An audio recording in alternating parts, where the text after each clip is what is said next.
Hey Gems, welcome to the VTuber Voices podcast, Season 3, Episode 4, the final episode in Season 3, where we are continuing our interview with Pren talking about what it's like to be a VTuber. In this episode, we will cover how being a VTuber can be a great way to help people identify and connect with themselves in a new light, and how it's okay to change direction in your content and your creativity, and how being a VTuber has helped some people with self-esteem issues. Let's go! Like I said, being able to be, like, a VTuber has been super helpful to a lot of my community members who are, part of the trans community as well. Right. Which is super big, super important. When, you're like, hey, my body doesn't feel like it's mine a lot of the time. And I'm saying this, speaking from what I've heard them say. I can't speak for them though, I'm a cis woman. But I've heard my community members that are part of the trans community say, like, being a VTuber helps me with dysphoria. Being a VTuber helps me feel more myself. And that's big, that's super, super big. And I think, the accessibility of VTubing now is, more so than it's ever been, and will only keep on getting more and more prevalent. Even if you start out as, like, a PNG tuber where you have, like, a drawing of yourself that just, like, kind of bounces up and down when you talk, or if you, start out with, like, free assets for your model or anything like that. Yeah. Being a VTuber is more accessible now than it's ever been before, and I really hope that people give it a shot if they feel that they want to give it a shot, Yeah. If you feel it, if you want it, go for it. Yeah. But yeah. Yeah, and there's no saying you can't try something and go back and, like, change directions again too. A lot of people feel this, like, weird, like, once I do this, there's no going back. It's permanent, but it's not like that. Absolutely not. Yeah, exactly. Like I said, like, when I started out, you saw my earlier model as well. When I started out, I was like,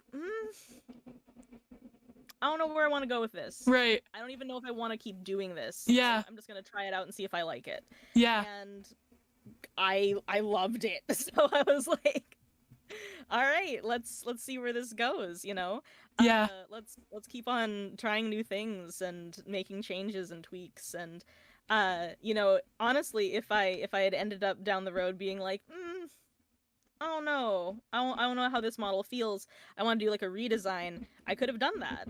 Yeah. Now when I see Pren the character, I'm like, that's me. That's me though. I'm seeing myself, like, I feel just as connected to Pren physically as I do to, like, me, like, behind the camera. And I hope that doesn't sound, like, weird for No, it doesn't. aren't VTubers, but I feel like VTubers will understand. Yeah.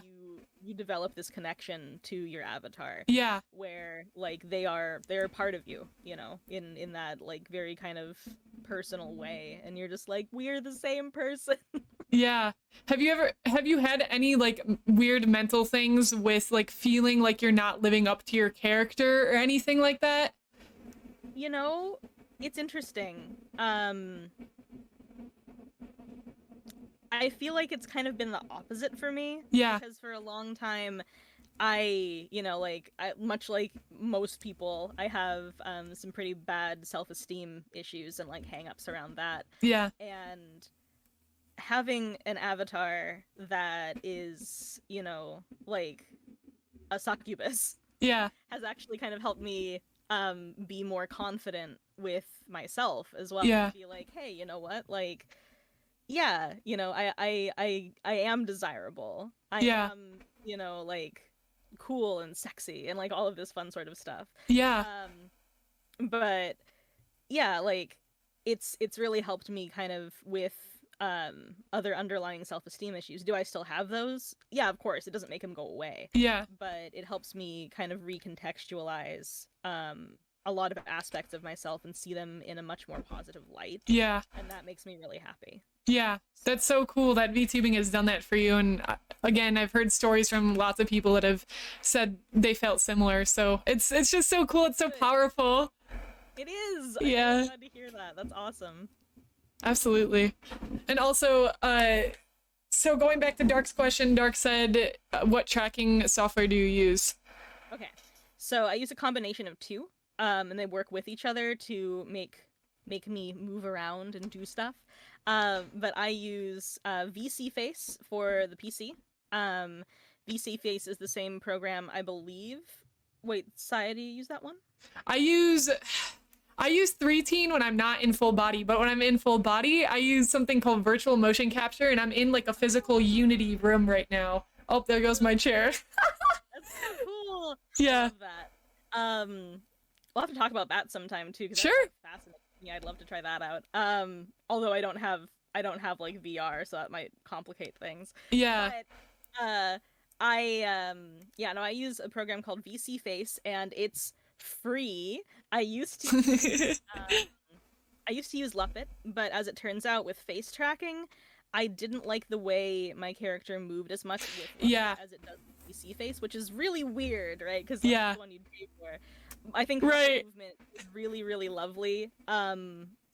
And if you have face tracking, you have Luppet, sometimes they can work really well, but for me personally, and with the way that my face tracking is set up, it just looked a lot better in VC Face, and so that's the one I use now. That being said, also, I use Wide.io. It's a program for the iPhone.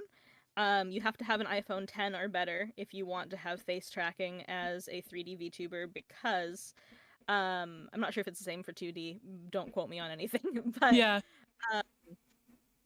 It has that like infrared camera stuff going on with it. I forget all the specifics. It's like a very special like little set of cameras it's got going on that make it so it can recognize and track your face. That's why Apple has like that Face ID stuff. And unfortunately, you do need an iPhone. Now, fortunately for me, I already had one, and it was time for me to upgrade mine anyway, like on my plan. So it worked out well. But the app is called Wide.io. I will, so essentially Wide.io and VC Face work together to get both your motion and your face tracking in there. And there you go. That's how it works. Yeah.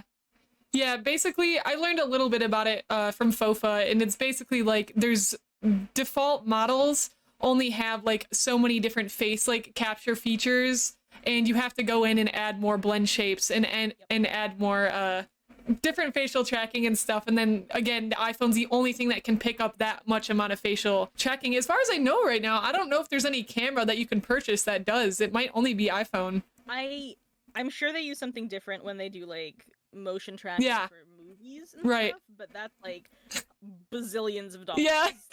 Abnormal amounts of money you'd have to have for that sort of thing. I'm sure, like very like professional big studio sort of dollars. So as like a normal person with not a lot of money, I think wait, you're a normal person? You're not a demon? You're not a succubus? You're lying to me. I'm all of these things still.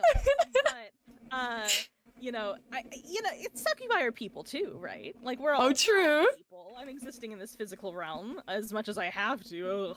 But like as somebody who doesn't have unlimited funds for like movie budget style or like big AAA game style stuff. I'm sure they use different like software for things like like Resident Evil, et cetera, all that kind of thing. But yeah, getting a refurbished iPhone if you can. I was lucky enough to be able to get. That's a good idea. Yeah. But yeah, if you can get a refurbished one, I would highly recommend that. Like a refurbished iPhone 10 would be look into face tracking. Yeah. And yeah, what you said earlier about the motion stuff for face tracking, the whole blend shapes thing. There's so much. Yeah. You can do it yourself, but it takes like finesse. Yeah. And have it look good. And there's so much time and effort that goes into making that happen. Yeah. That I really, really do think it was the right choice for me to get commissioned.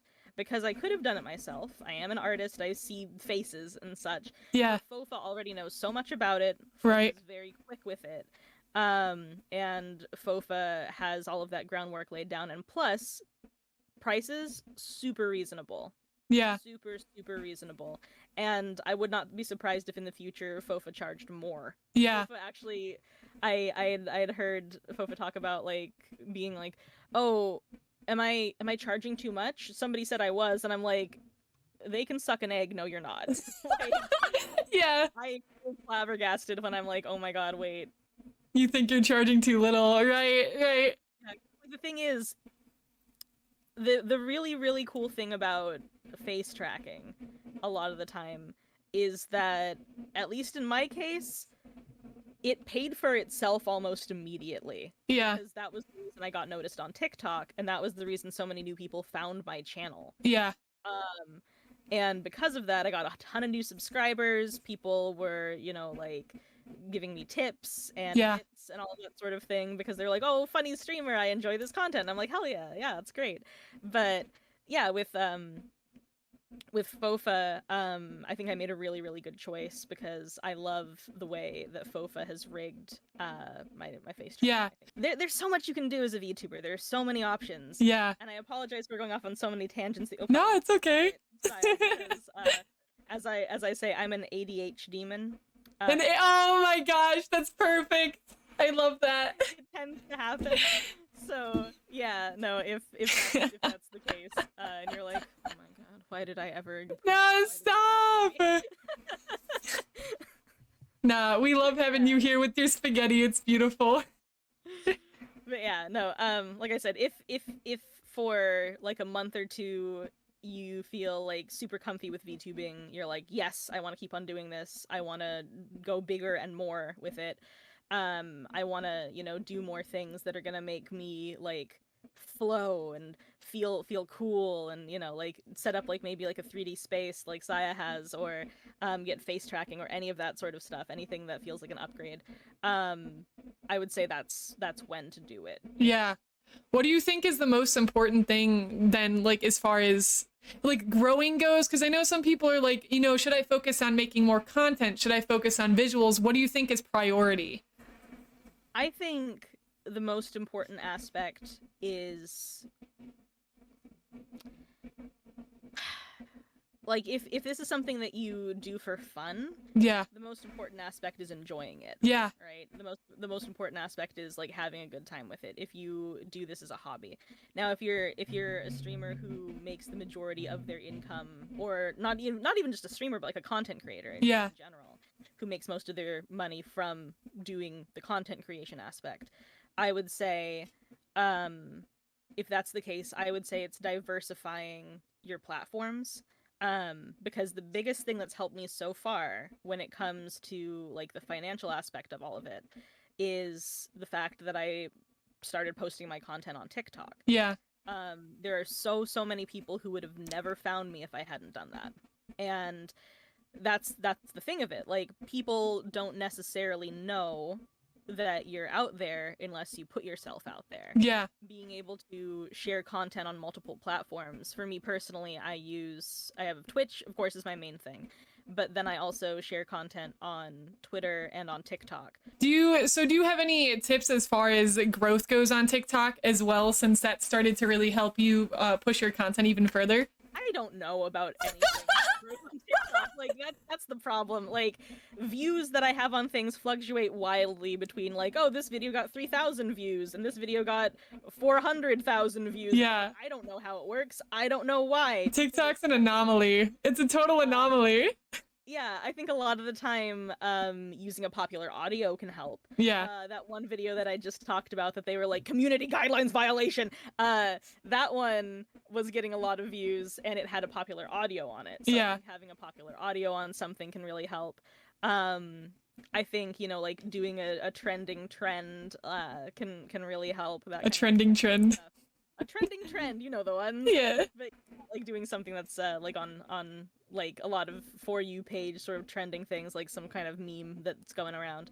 Yeah. But other than that, I would just say, like post content, keep on making content, keep on, like posting the things that you do, and if you're not proud of it, post something else. You you have to, first and foremost, you have to enjoy the thing you create, right? Yeah. Because if you do it and you're like, I don't really like this, but I'm going to post it anyway, that's going to start feeling really soulless and really yucky really quick. Yeah. And, yeah, just, I would say, like, as long as you believe in your work and post content that you enjoy, there's no trick to going viral. It's really just all about luck, honestly. I wouldn't even say that I've gone viral in any way yet, although, like, I got a lot of views really quick. That's not quite the same thing. Yeah. But, yeah, no, it's definitely... It's definitely a toss-up. It's much more to do with luck than with skill, but at the end of the day, being consistent, posting when you can, like once a day if you can. I made 2 posts today. You should go check them out on TikTok if you have the time later. Because, keep your eyes on Saya here in her stream. But, either way, like, yeah, believe in your content. Yeah. Do stuff you enjoy, have fun with it, and as long as you're doing that, and as long as you're being as consistent with it as possible, then you've got it. Yeah. It's the best you can do. Yeah. And like I said, again, diversifying your platforms. Like, I post both to Twitter and to TikTok, and of course I stream on Twitch, and Twitch is where I have the majority of the funny content moments happen, right? Yeah. But yeah, no, either way, doing something outside of that every once in a while, doing other things, like if you're an artist and a VTuber, post your art, share that with people, make sure people know that you do these things. A huge thank you to our guest, Pren. Thank you so much, Pren, for joining us for season 3. So much valuable insight into your story and the experiences you've had with being both a content creator, a VTuber, and just a person. Thank you so much for everything, and we will see you guys on season 4 with our new guest. Have a lovely evening, and I'll see you next time on the VTuber Voices podcast.